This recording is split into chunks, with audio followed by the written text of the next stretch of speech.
I don't even know how that TV gets turned on. I think it gets turned on by accident somehow. It knows what you want, what you really want. Nobody watches that TV. Is that the new one you guys just got too? No, but nobody watches that one either. Except Jean-Luc. To keep him entertained. Mm-hmm. Do you All right, ask now him? I'm going to start recording. Okay. Please don't fall. Here we go. Welcome, ladies and gentlemen, to episode 27 of Not the Worst Podcast. My name is JD, and I am joined by Anthony, and we've got some gaming stuff to talk about. Say hi, Anthony. Hi, everybody. I actually do have something for today's intro too. Ooh. Ooh. I did not. I knew about this a while ago. I didn't realize it was happening already. Crisis, the original game, has been remastered and is available on Epic Game Store for $40, $30, Really? $40. And I guess as true to its form, like when it first released, they're claiming not even the 30 series graphics cards are gonna be able to run it on Macs. That's what they're claiming. Like the original game when it came out, and they said PCs can't handle it on Mac. So we'll see if that's true or not. That'd be interesting. It set a huge benchmark with Supreme Commander because both games came out about the same time, and both games gave computers a run for their money. So we'll see if it can do it again. I'm excited because I love the game. So we'll see. We'll see how it goes. And okay. I just want a correction to my drink of the day last week. Please. The company is Voodoo Ranger, not New Belgium. New Belgium's the style of beer. Voodoo Ranger is the company, and the beer is American Haze. Okay, I'm done. You didn't know that? Did you say last week that the company was New Belgium? I sure did. Wow. I even told people to at New Belgium. Just tell them to sponsor us. Did you really? I wasn't even listening to that, I guess. That's dumb. Mm-hmm. Wow. I knew it was Voodoo Ranger. I've literally never had the beer. Okay. Look. Anyway, now JD's trying to do his intro. Dumb is dumb. All right, let's jump into our first topic. You don't want to do an intro? What's that? You're not even gonna say hi to our viewers. I started. I said welcome. I welcomed them. They feel welcomed by me. Fine. First topic. Let's get into the first topic. This is the one you brought up, so why don't you lead it off? JD and I have our own feelings about this kind of topic. YouTube, in all its infinite glory, and I can't say I can fault them, but they're hitting age restriction harder. So in a way, I can't blame them. They've had a lot of issues with videos that have been targeting towards kids that were very inappropriate, like Elsa and Spider-Man. Elsa's giving birth to playpen balls or something weird, and it was marked as a child's video, and it was creepy and disturbing even for an adult. That's just an example. There's a lot of other examples of videos that are marked as not suitable for children. Some of you know, if you're a YouTube creator, you already have to, every time you upload a video, mark it if it's suitable for children or not, which I don't mind. I mean, people complain about it, but I get it. Parents have their kids watch YouTube.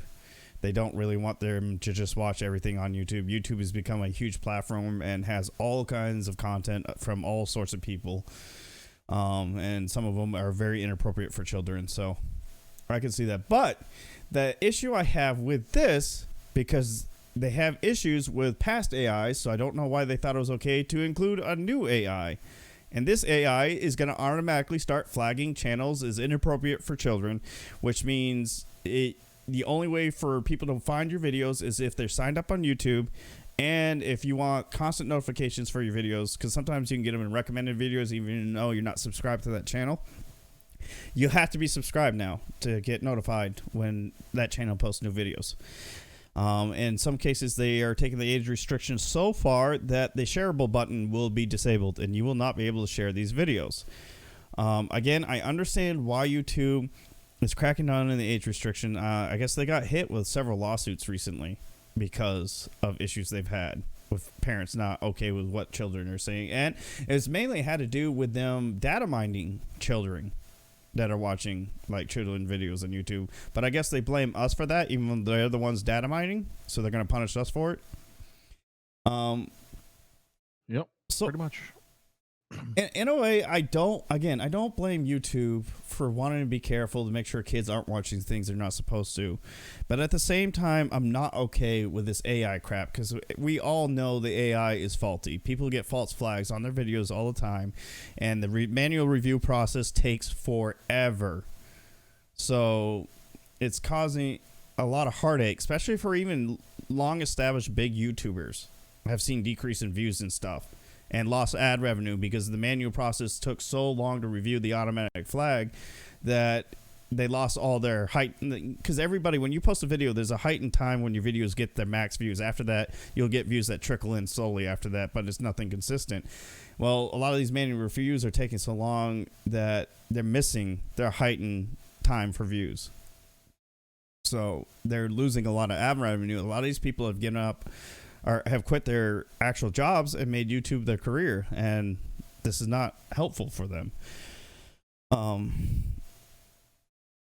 They, again, like I said, I understand why they're doing this, and at the same time, I think there's better ways than doing it than having an AI automatically flagging videos, because it could be as simple as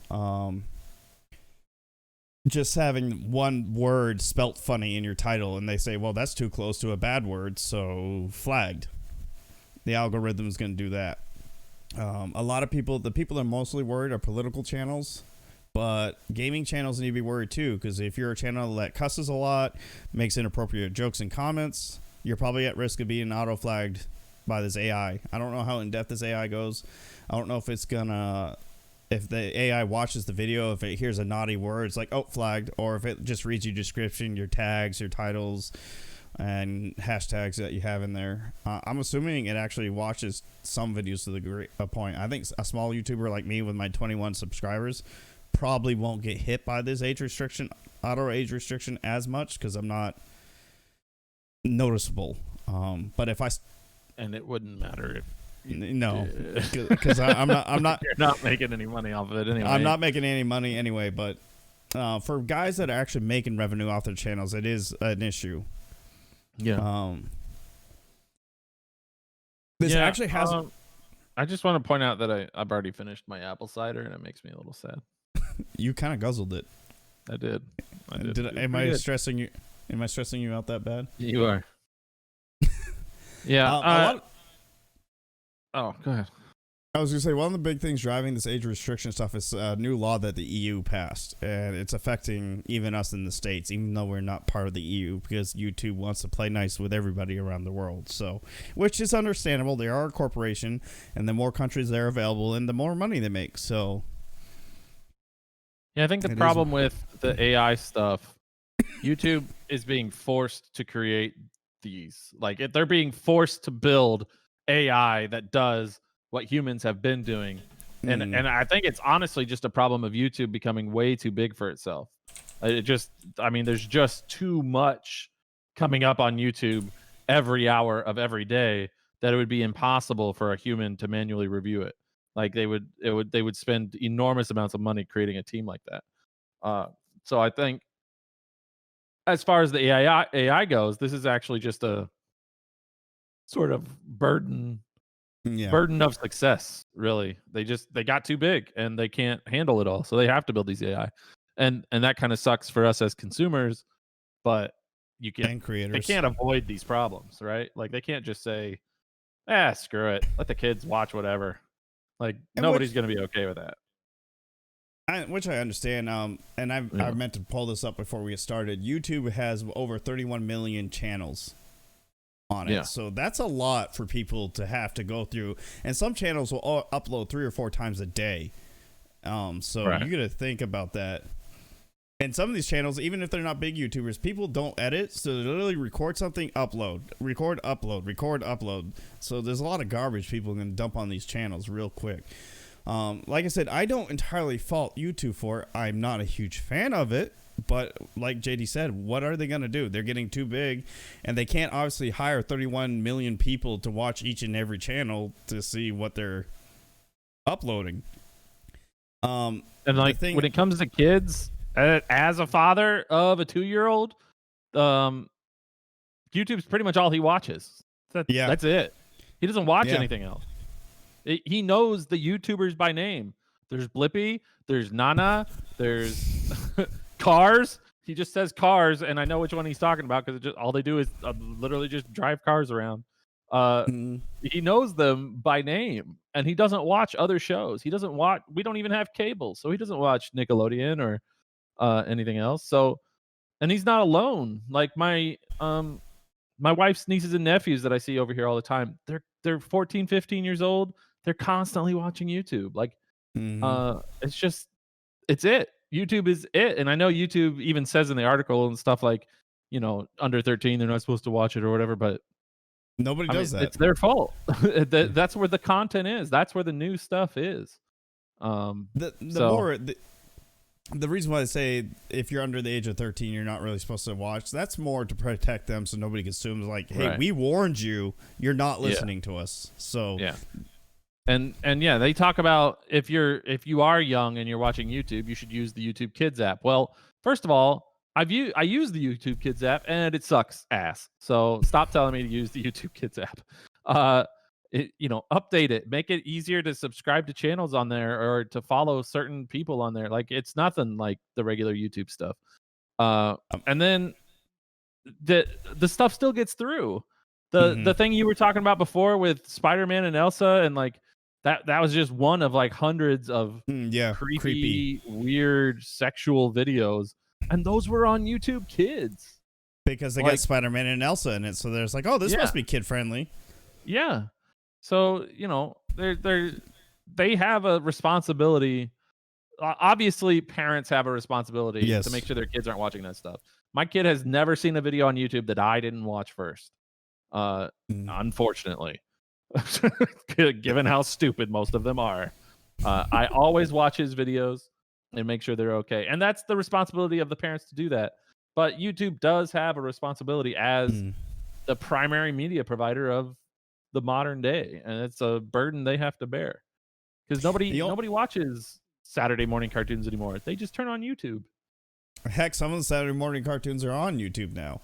Right, exactly. Like that's the thing. Like the cartoons and the fun things to watch are literally being created for YouTube. Like there's nowhere else to go to get it. Like I mentioned Blippi earlier. Blippi's really popular with kids. My son loves him because he like does trucks and excavators and stuff like that, big machines. So my son loves those stuff. And that guy has his own shows on like Amazon Prime and stuff. So we can like download them and watch them in the car. That's how I found them. But it started on YouTube. Like even if they're going to other platforms, they get their start on YouTube, and that's where the kids are finding them. So, and that's happening more. It does suck. I mean, my wife's sister, she watches a lot of YouTube videos. That's all she's a little bit older than JD's son. However, she's also disabled and her mindset's a little younger, unfortunately. So she's watching these things and unfortunately, especially if parents aren't paying attention, a lot of parents aren't very tech savvy. They're getting more tech savvy as the parents get younger because that's how generations work. But they're not aware of autoplay, and the way the autoplay usually works, it just picks random videos they think by title or tags is associated to the same thing you're watching. I watched model kit building videos, and next thing I know, I'm watching Fox News somehow. I don't know how that happens, but somehow it figures, hey, he must like these videos, and I went from building an airplane about this big to now I'm hearing about why politics suck on my YouTube channel.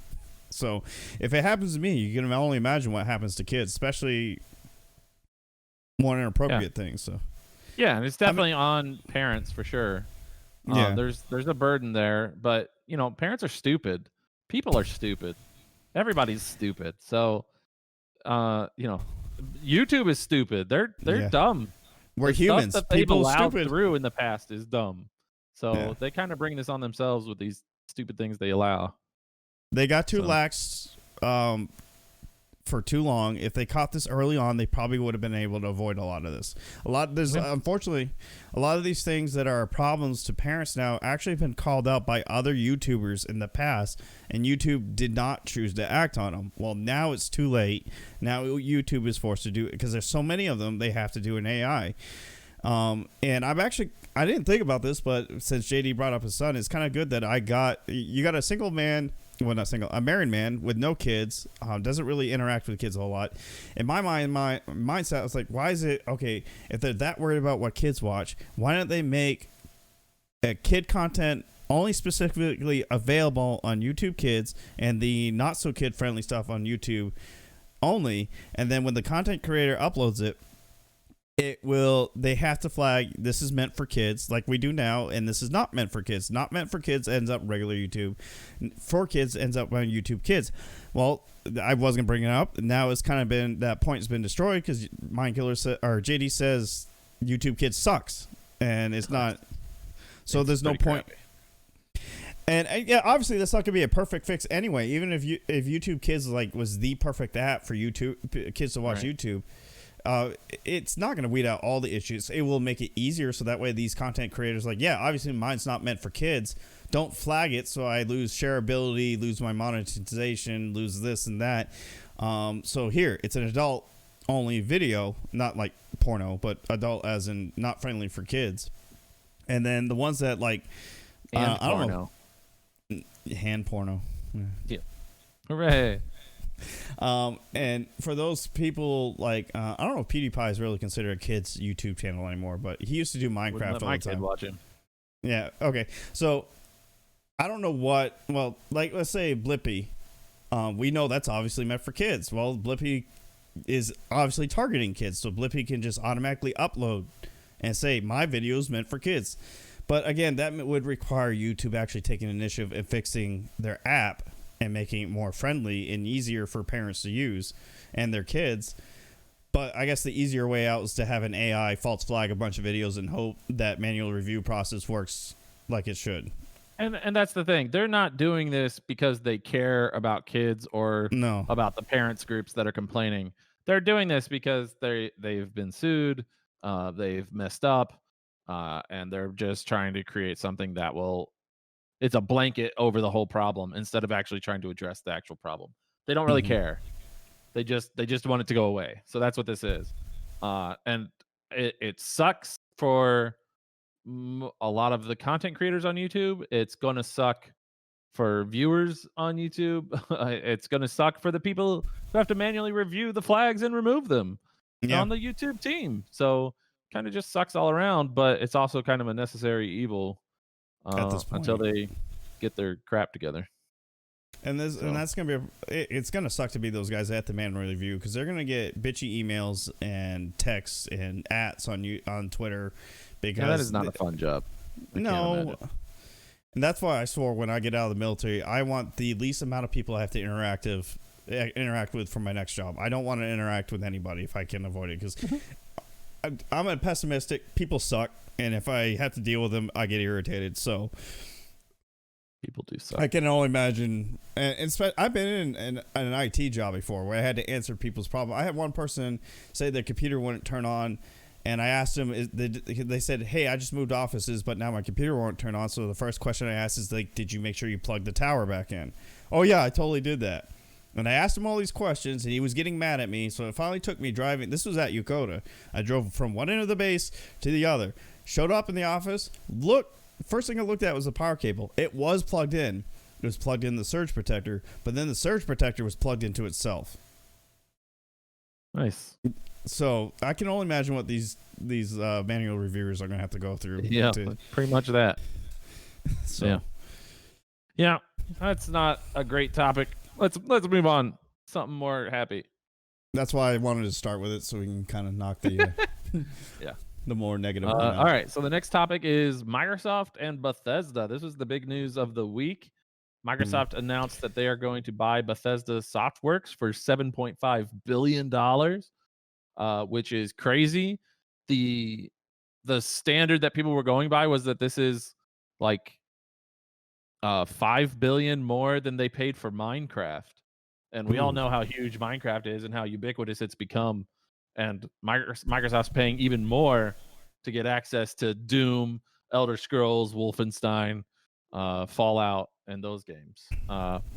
This is kind of a crazy topic. Is it Starfield? Yeah, Starfield is their new outer space RPG. I don't know that we have much information about it. But I mean, remember that Bethesda also owns id, Mm. which is responsible for Doom, but they're also responsible for Quake, and they've got some other IPs in there. So there's a lot. There's like all the Elder Scrolls games, including Elder Scrolls Online, are now under the Microsoft branch. We even found out that there were two agreements for PlayStation 5 games that Bethesda had that Microsoft now has to release because they own them, and they've said they're going to. They said they're going to keep those agreements and release those PlayStation 5 timed exclusives, which I think is funny. I'm sure they But have to do that to avoid legal issues, and PlayStation's just big yeah, enough to fight back. So yeah, it's probably just easy enough to be like, all right, we'll just let that happen. And they're yeah. small games, so I'm sure they're not too worried about it. Uh, but they have announced that all of those series, Elder Scrolls, Fallout, Wolfenstein, Quake, Starfield, Doom, all of them are going to be on Xbox Game Pass. Whatever game is currently out will be on Xbox Game Pass, and whatever new games come out will go onto Xbox Game Pass. So just another good reason to get Game Pass if you want to play those games. So And that's kind of a crazy thing that happened this week. that's going to be a huge chunk in the exclusive battle too, because I mean, Minecraft, is it? Yeah, it's on other consoles. It's on the Switch and stuff. But if Microsoft now has control over all Bethesda's games, so Sony's been winning not only in the exclusives but the timed exclusives. Like JD said, there's 2 games from Bethesda already agreed to be time exclusives of Sony. A lot of people are pissed off right now because the Call of Duty Cold War has open betas already, but it's only limited to the PlayStation owners. They're not available for PC or Xbox or any other console you played on. Those aren't going to be until October, I think. That's when those betas will start. So people are really upset. But that's what Sony's been doing. Sony is trying to win the console war by exclusive, whether they be timed exclusives or sole exclusives. And Microsoft just took, I mean, they're already going to honor the 2, but Microsoft just took a huge chunk of Sony potentially getting more of those exclusives. I don't think Microsoft is or will be able to do Bethesda only exclusives because, like I said, they bought Minecraft, but Minecraft is on everything. So... Yeah. And I don't think Xbox really wants to do exclusives. They just want the money. And actually, if you think about it, one of the things Bethesda was getting turned into a meme for a while there because it seemed like they were trying to put Skyrim on literally everything, like everywhere. They were coming out with mobile games. People had them putting Skyrim on Samsung refrigerators, and it's even become a meme that anytime anything fades to black, it's going to fade up to the opening of Skyrim, right? Like Skyrim's just everywhere now, and that's they just want to put it everywhere, all over the place. Well, now they have. They gave it to Microsoft, and Microsoft can put it literally everywhere. Everywhere. So, I mean, I guess that's the best way to do it is let somebody else do it for you. So, I don't think this is going to be as scary to the PlayStationers as they might think, because I imagine Xbox wants to just kind of open this up. I'm sure it'll be timed exclusives for some of these things, but I doubt it'll be permanent. They seem to be investing a lot of their money into the Game Pass, and you just said all these games are going to be available on Game Pass. So this just might be another move to beef. I mean, because in just less than a month, we've had the cloud gaming coming available. It's available now, actually. In fact, we may talk about it next episode because I dipped into it. I bought it, and I've been playing Sea of Thieves through the cloud gaming. I even tried it on my phone; it works. But they even when you download the app, it says make sure you have a controller of some kind for your phone, and there's a good reason why. But it worked. It looked great. It ran as well as my network would allow it. I was in a metal building, and my phone wasn't connecting very well. But like I said, I'll get into that maybe in another episode. JD even wrote an article about it today, so we'll probably use that as a reference and promote him there. But there's more. They're putting a lot, and then now they got EA Play, and now they got Bethesda adding their games to Game Pass. So they're literally, I think what they're doing is pushing their money into Game Pass. I think that's why the Xbox One S is so cheap. Because I'll be curious to see how much it costs for them to build it. They may be taking an L on that, but they're waiting for the games and Game Pass to get them that money. So, and Sony, is solely been looking at exclusives, which is probably why they were able. And now their PlayStation discless drive, PS5 discless drive, is $100 more than the Xbox S, Series S. But I'm assuming they had to take a loss on that too, because they did their best to match it. Obviously, they didn't want to take too much of a loss, and then it wouldn't be profitable, even if people bought all the games in the world on it. But it's an interesting move by Microsoft. And the funny thing is, JD brought this up when we were talking about it earlier this week. Microsoft was the leading bidder for TikTok, and people are speculating the money that was meant for TikTok may have been moved over to buy Bethesda, and that's why they pulled out of the TikTok bid. So, yeah, it kind of makes sense if they were freeing up capital to make TikTok, and then Oracle kind of swooped in at the last minute to finish that off, and then Microsoft's like, what do we do with all this money? Let's buy Bethesda. Okay. And then they did. Yeah. And now Bethesda is Microsoft. So one of the interesting things about this, they've been doing some like video blogs, like Zoom chats between Xbox and Bethesda. So it's been like Phil Spencer and Major Nelson for Xbox, and then like Todd Howard and some of the other higher ups at Bethesda, just kind of talking about what this agreement means and talking about what it's like working for Xbox. Because it's not like, I mean, just because Xbox never owned Bethesda in the past, they've always worked closely to get stuff on consoles. So it's not like they're unfamiliar with each other. One of the things that I thought was really interesting, and this is just kind of a little thing that I was going to put in like the outro or something, but they were talking, Todd Howard was talking about working on the original Morrowind, Elder Scrolls 3, I want to say, Morrowind? I don't know. Yeah, Elder Scrolls 3, because Elder Scrolls 4 is Oblivion, 5 is Skyrim. Okay. So they were working on Morrowind and talking about how they could get around the memory issues of that Xbox, because it didn't have very good memory, and the game was so huge that it would result in crazy loading times. And he talked about how there was actually a way to reboot the Xbox inside a loading frame. So sometimes when you were playing Morrowind and you just had a loading frame that seemed to go on and on, it's because the game was literally turning your Xbox off and on without you knowing it, just to replay the game or get the game to load, which I think is hilarious. I mean, it obviously didn't impact anybody, and nobody ever knew it was happening. But it's kind of crazy that they could literally force your console to shut down and turn back on, and it didn't interrupt the screen. You never even knew it happened. It's funny. It's just a little trick to help them get through the load. Yep. I mean, kind of off topic and on topic, didn't you say Microsoft is looking back to buying Bungie again, too? So this is like another... Yeah, there was a rumor about that. I don't know if that ever came to fruition, but Bungie was actually looking for investments because they had new projects they wanted to work on.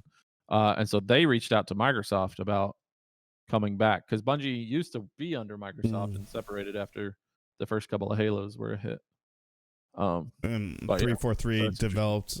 Was it 343 that took over Halo? Yeah, after 343 took over. Yeah, and they developed Halo 4. Yeah, I think Halo 5. ODST was the last one Bungie did, I think. Yeah. So Microsoft is doing a lot of big moves. It may pay out for them. It may actually cause them to flop miserably. Who knows? Sometimes companies can spend too much money and nothing can come out of it. So I feel like Bethesda's kind of a safe bet. That company's been around for 30 years, and they've got pretty much the best RPGs like anywhere. So, and Doom has been seeing a comeback. So, I think they're all right. Wolfenstein is really good. Yeah, they've been seeing a lot of, and they got a lot of diehard fans. Even with how miserable Fallout 76 is, people are still dedicated to it. And JD made the comment about how there's memes about Fallout being everywhere. I don't know if a lot of you know this. I guess is one of the major bosses in Fallout 76 is actually just a reskin from the dragon from Skyrim Online, Elder Scrolls Online. Yeah, and a lot of people it's either Skyrim or Elder Scrolls Online, and they were pretty upset because somebody dug into the coding. It literally says dragon throughout the coding because they just copied and pasted the coding from Elder Scrolls or Skyrim or Elder Scrolls Online, and then just reskinned it to make it look like a giant bat instead. So, yeah, nice. Yeah, that's good. Good job, guys. Yeah. Yeah. I mean, we could chalk Fallout 76 up to a terrible mistake, a social Yes. experiment gone wrong. But I guess they're still making some money off of it because it's still going. So I mean, they've been trying to fix it. I mean, they had, what was that blunder we had recently? Oh yeah, if you die, AIs will loot your body, and they're friendly AIs too, so you can't just kill them. Yeah, that was funny. So, all right, but let's move on. Next topic. So this is kind of neat. There's a new game studio out there called DreamHaven, and they are already working on a couple of new games. They've got new studios rolling, and the cool thing about this is that it's made up of a lot of veterans in the gaming industry. So whatever they make is going to be pretty good. And these veterans, almost all of them, well, I'm sure not all of them, but a big portion of them come from Blizzard. Blizzard obviously is huge in gaming. They've done everything from World of Warcraft to StarCraft to what is it, Overwatch. Do they do Overwatch? Is that right? yes, Blizzard does Overwatch, and they also do Hearthstone, Heroes of the Storm. Heroes of the Storm. Yeah, they got lots of big games, and I don't know why I'm blanking on some of these franchises, but obviously Blizzard is huge. Blizzard is. Did you mention StarCraft? Enormous. Yeah, StarCraft. Yeah, and so, but what's interesting about these developers that are coming over to DreamHaven, in particular, one of them, the head of DreamHaven is Mike Morheim, and I'm probably mispronouncing that. He was the co-founder of Blizzard. 30 years ago. And he'll be the CEO of this new place. He left Blizzard because he didn't like the direction it was going. And that's kind of what we were going to talk about, is that a lot of these guys left Blizzard because they didn't like the direction it was going, which might be a bad sign for Blizzard. If you don't know, a while ago, a decade ago, probably more than that, Activision bought Blizzard. But Blizzard is such a huge name in the gaming industry that they never really changed their name. Usually when a company when a company buys another gaming company, they kind of just lose that name. But they became Activision Blizzard because Blizzard was just so huge. And Blizzard wanted to be independent. They wanted to be autonomous. They understood that they were bought by Activision, but they wanted to keep their culture alive and the way they developed games alive. And I guess that hasn't worked out over the years. It's gotten worse and worse. And so now there's a few people leaving and starting their own stuff. And this is kind of in line with some issues we've talked about with past gaming developers of the devs leaving their companies after so long. Either is it what was that phenomenon called when we were talking about Naughty Dogs, where they were being worked too hard in Game Crunch. Yeah, Game Crunch.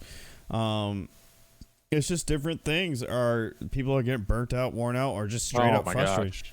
Hold on. What's up? Stupid autoplay video started playing. There was sound. So I'm going to have to delete this section when I edit it later. So maybe go back a little bit. Okay, let me know when you're good. You're good. All right.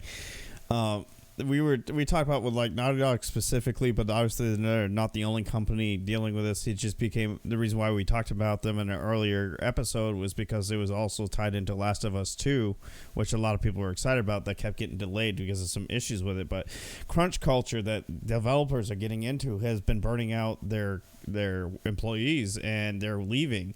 I'm not sure this is what Activision is doing that's pissing off these Blizzard devs. It could be, we had a friend of ours make a joke about microtransactions being forced into almost every game now, and that could be it. They just don't like the direction that some of these people are taking the company that they work for years now. And so Mike and it's a pretty big deal. Have a co-founder just say, you know what? I don't like where this is going. I'm done. I'm just going to go make my own thing. One of the things I find interesting about it too is if you look up, like I'm on PC Gamer, his article, and I think probably The Verge has it too. Kotaku has it. It's a picture. I guess it's their new emblem or whatever. It says DreamHaven in the background. You got a lighthouse, sailing ships, a ship being held up by a hot air balloon, and these X-wing kind of looking spaceships flying through the sky. And then you got like an old looking horse and carriage and this little drone robot thingy flying past them too. So I'm curious to what they're going to be going for. They may be going along the lines of Warcraft, World of Warcraft, but with some more sci-fi elements to it, like with space and stuff. But it's interesting. Who knows? And JD said, you said there was what, 2 games they're already starting to work on? Yeah, I don't think they announced the games or really what they were They're about, probably but they not. said they're definitely already working on some games, and they have 2 studios going. One's called Moonshot and the other's called Secret Door. And these guys are the guys that are leading these teams are like creative director for StarCraft 2, the original Yeah. designer for Hearthstone, like the producer of World of Warcraft. Like these are big names from Blizzard that have left to join this company. So sorry, losing my voice a little bit. That's all But right. still, that's pretty impressive resumes on these guys. So whatever they're going to make is going to be pretty awesome. And now they don't have the burden of executives breathing down their neck to get things out. I think that was part of the problem was Activision is the company of pumping things out every year, and Blizzard Yes. was the company of waiting until it was perfect to make it. Right. Yes. With the fans, So it's been long enough for the fans to like, we're ready for a new one. We're thirsty for a new one. Blizzard pops out something new. yeah. So So these guys are going to take their time. They're going to make it right, and hopefully, we're going to get some good stuff out of this company. Mike even said, he says he's excited to team up with such talented people who care deeply about games and their communities. I have always believed in the power of games to bring people together regardless of backgrounds or boundaries. With DreamHaven, we look forward to creating and sharing new experiences with players everywhere. And like JD said, with these guys has such impressive resumes, that's going to probably hurt Bungie and Activision pretty hard because they lost talent and experienced talent. So, and now they're into DreamHaven, which is going to be great for DreamHaven. They're not going to be some like third party. I mean, some of these third party games end up being some of the best games we played. But there's nothing wrong with Mike bringing on veteran talent into a new company that's probably going to be a big company in the next 2 or 3 years, depending on how their games work out. So I'm excited. I'm interested. I like a lot of Blizzard's games. I'm not a huge fan of a lot of Activision's games. I don't like how they've gone. But like, oh, see, I just had autoplay kick off for mine too. I'm not a really huge fan of this new culture of let's kick out the same game every single year with a different title and some slight cosmetic changes. And Activision is, I kind of, and I could be wrong for this, but I kind of blame Activision for this new culture we have. Battlefield used to be kind of the same line. They would release a game, it would be several years before a new one come out. And now since Battlefield 4, there's been one every year. So they already talked about another one. I mean, Battlefield 5 has been out probably about 2 years now. So at least they're waiting a year before releasing another one. But it feels like Call of Duty Modern Warfare just came out. And now they're already talking about the release of Call of Duty Cold War this holiday. So I don't know. Yeah. Hopefully it is. Hopefully DreamHaven sticks to its original roots of Blizzard, like JD said, where they waited for the right moment to release things. And that's probably part of the reason why Mike left. He got sick of cranking things out. I remember when Overwatch came out, people were demanding Overwatch 2 when it barely got out a year. So, and he probably wanted nothing to do with that. So, it would be a good reason for me to leave. Let me enjoy my product. Let people fall in love with my product, and if they want more in the future, then we'll do it. But that's not what Activision Blizzard seems to be going for anymore. So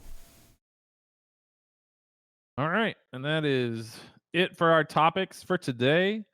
Thank you all for listening. I do have a little thing for the outro. Sad bit of news. Everybody get your hankies ready. Baldur's Gate 3 has been delayed a week. I was wondering if you're gonna bring that up. Poor man. I've been waiting for Baldur's Gate 3 all year. It's been delayed over and over again because of COVID, and that sucks. But yeah, if you are like me and you've been waiting, it was supposed to be the end of September. Now it's moving back to October 6th for the early access. This is going to be a really fun game. I'm going to make Anthony play it. So we're going to be talking about this game a lot. he's not gonna have such a hard time playing because even despite us restarting Divinity so many times, I enjoyed Divinity quite a lot. And if Baldur's Gate's made by the same guys, I'm pretty excited about it too. JD played it obviously before I did, and I've never played it before, so I'm sure it's gonna be good. Yeah, I mean, this game is going to be completely different than the older games. Those older games were like back in the day of like the top-down RPG. Like, it's not even going to be remotely the same. Anyway, anything for your outro? A couple things. One, actually, I just saw and it ties into our last topic about Blizzard. And I'm not going to get into detail. I just thought it was funny. And JD may get a kick out of this, but apparently in World of Warcraft, a Blizzard game, a bug has been reverting some players' characters back to how they were about a decade ago. So decades worth of work are being lost due to a bug in World of Warcraft. That would be devastating for a lot of people. Yeah, that would suck. But the more important thing I was going to bring up for my outro is pre-orders are available for both new consoles now.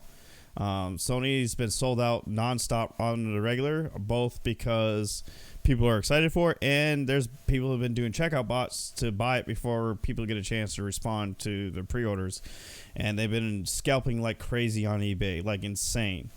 Microsoft, I think it was yesterday, they went live for their pre-orders for these Xbox One, or the Xbox Series X and the Series S. And actually, this is one I want to focus on the most. Amazon reported a 747% increase on Xbox One X sales. They think it's because people are not understanding it's Xbox One X and Xbox Series X. So if you're trying to pre-order, you want the Series X, not the One X. So make sure you're paying attention before you click that buy button. There's going to be a lot of disappointed children this holiday season. Yes. Mom, I already have this one. Yeah.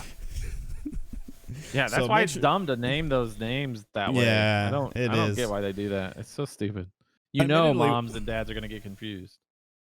I got confused when they first announced the Series X. Yeah. I literally first thought is everybody's excited to this. They've had the One X for so long now, and they're like, no, Series X. I'm like, they've had it for Series. Oh, Series, not One X. My bad.